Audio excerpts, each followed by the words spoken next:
शरद पवार गटाला मोठा धक्का. भाजपामध्ये जाण्याचे तुर्तास प्रयोजन नाही असे सांगणारे राष्ट्रवादी शरद पवार गटाचे नेते व आमदार एकनाथ खडसे यांनी लवकरच भाजपमध्ये प्रवेश करणार असल्याचे सांगितले. दरम्यान खडसे यांच्या भाजप प्रवेशाचा निर्णय शरद पवार गटासाठी मोठा धक्का मानला जात आहे.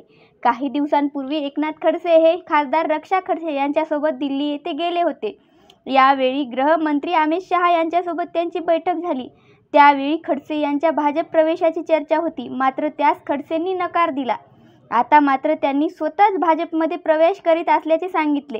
गोंड खनिज प्रकरणी एकनाथ खडसे व कुटुंबाला 137 कोटींचा दंड ठोठावला होता.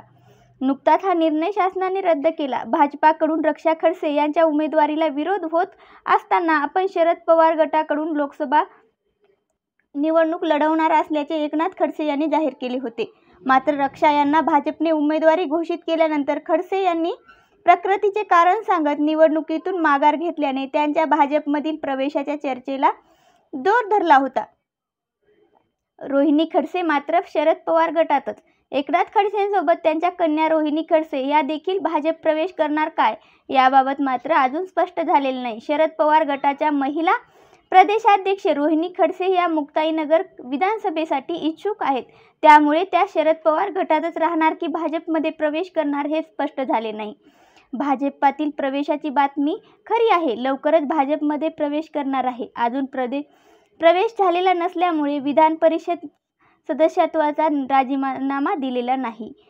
एकनाथ खडसे. तर कसा वाटला व्हिडिओ नक्की कमेंट्स करून सांगा, शेअर करा आणि प्लीज सबस्क्राईब करा.